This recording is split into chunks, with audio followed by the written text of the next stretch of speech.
Problem number 1. Problem number 1 addresses the idea of electric field. Suppose we have a uniform electric field,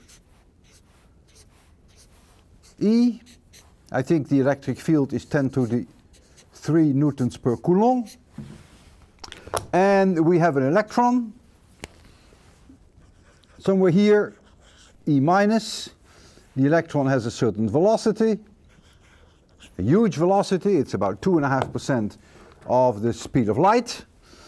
And the force that the electron will experience, F, the magnitude of that force, equals the charge of the electron times the magnitude of the electric field.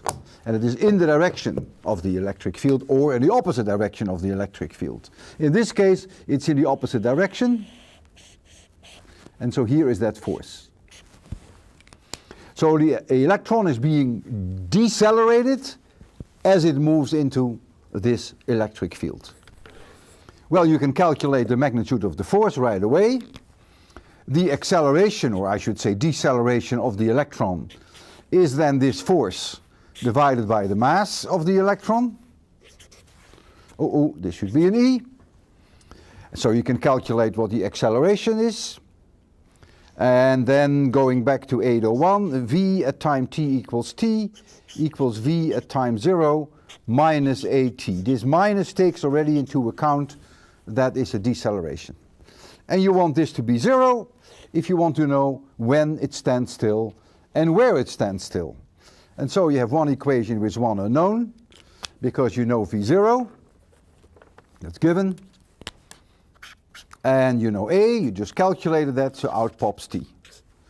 And if you now want to know how far it travels, again, 801, x at time t minus x at time 0 equals V0t minus 1/2 AT squared. The minus sign takes into account the deceleration. You know all these quantities, and so you can calculate the distance that it travels until it comes to a halt. Of course, the force will continue to be in this direction, and so it will return in exactly the same time that it took to come to a halt. If the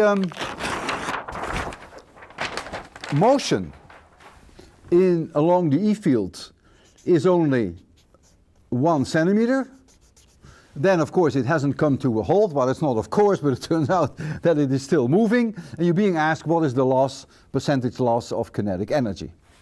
Well, the kinetic energy at any moment in time t1 equals the kinetic energy at some time t equals 0 minus, if there is negative work done, minus the work that is done between time 0 and t1 done by the work done on the electron in this case. And it's electric field that is doing work, and the work is negative because F is in this direction and ds is in this direction as it moves out.